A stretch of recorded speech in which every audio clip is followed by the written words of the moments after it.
Sekarang kita bahas pembahasan berikutnya, bagaimana obat yang dimasukkan melalui kulit, infus atau suntik atau insulin dan yang lainnya. Ya. Taib. Sekarang insyaallah antum semua bisa jawab. Kalau suntik batal atau tidak? Hah? Suntik di sini batal atau tidak? Suntik di sini batal atau tidak? Suntik di bokong batal atau tidak? Di paha batal atau tidak? Kalau suntik di sini? Ini ada kejadian nyata. Jadi ada ikhwan di Madinah. Jadi di sana kan dokter kadang-kadang agak ada bercanda dan agak gampangan gitulah. Dokter-dokter bukan dari Arab Saudi tapi dokter yang didatangkan. Jadi kalau ngobati mahasiswa terkadang asal-asalan gitu. Pernah kejadian, nanti dihapus ya. Jadi ada kejadian sebagian mahasiswa disuntik, cerek. Begitu suntik setengah, temannya datang, dokternya tinggalin ngobrol-ngobrol. Belum selesai. Ngawur. Saya pernah ke sana juga pertama, ya. Saya datang ke sana di Rongsen ada saya. Setelah itu dia sebutkan hasilnya, katanya kamu nggak punya otak, rongsennya nggak ada. Ya memang rongsen nggak ada gimana? Ini dokter kurang ajar katanya. Dokternya bercanda-bercanda ya. Jadi ada sebagian mahasiswa dikasih alat suntik, tahu nggak? Botol kan ada apa? Alat suntiknya.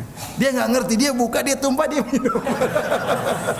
Padahal itu dikasih alat suntiknya, suruh nyuntik sendiri, suruh nyuntik sendiri. Ke dokternya ngawur, tapi begitu. Jadi dikasih, kan harusnya dokter yang suntik. Mungkin dokternya buru-buru nih, kamu suntik sendiri, tapi dia nggak paham prosedurnya. Dia buka itu, dia minum. Jadi kalau suntik di mulut batal memang.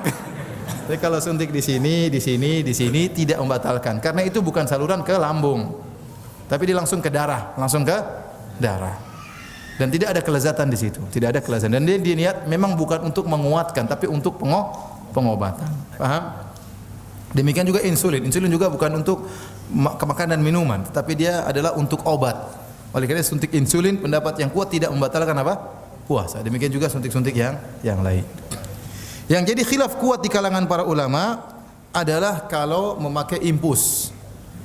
Karena infus ini ada nilai makanan dan minuman. Kita tahu para dokter mengatakan infus ini pengganti makanan dan minuman. Maka dari sini khilaf kuat di kalangan para ulama. Kalau suntik biasa tadi enggak, khilafnya lemah. Tapi jadi masalah tatkala infus, apakah dia makanan dan minuman? Maka sebenarnya ulama mengatakan iya, dia makanan dan minuman dalam bentuk yang lain. Memang tidak masuk ke lambung, tapi dimasukkan ke darah sebagai fungsi makanan dan minuman. Dari sini berarti infus itu membatalkan apa? Puasa. Dan ini pendapat yang kuat. Sebenarnya ulama mengatakan tidak membatalkan puasa karena tidak terpenuhi persyaratan. Ingat yang dilarang oleh Allah makan dan apa? Minum. Ini tidak dikatakan makan. Saya bilang ini makanan, ini tidak ada. Memang fungsinya seperti makanan, tapi tidak ada kelezatan didapatkan oleh seorang.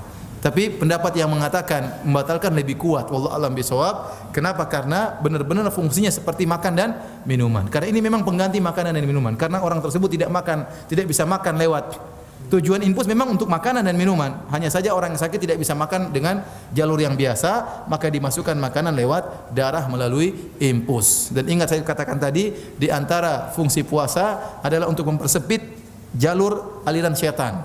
Ya, dan tatkala karena orang berpuasa dia kurang makan sehingga syahwatnya berkurang karena aliran syaitan menjadi sempit. Nah, tatkala dia mengisi darahnya dengan infus, ini memperkuat dia. Jadi wallahu a'lam bishawab, yang benar infus membatalkan apa? Puasa. Lagi pula orang yang diinfus biasanya orang sakit. Kalau sakit sudah batal aja, enggak usah paksa apa? Puasa.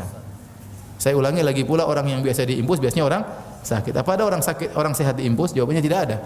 Orang yang diinfus biasanya orang yang sakit. Nah, kalau orang yang sakit dibolehkan untuk berbuka. Wa man kana minkum maridhan aw ala safarin fa iddatun min ayyamin ukhra. Barang siapa di antara kalian yang bersafar atau sakit, silakan berbuka. Jadi pendapat yang kuat infus itu membatalkan puasa. Adapun kalau memakai dahanat, pakai minyak balsam, minyak kayu putih, batal puasa atau tidak? Ya kalau pakainya di lidah ya batal. Tapi kalau pakainya di sini di paha enggak jadi batal. Ini semua bukan saluran makanan dan minuman, tidak sampai kepada lambung.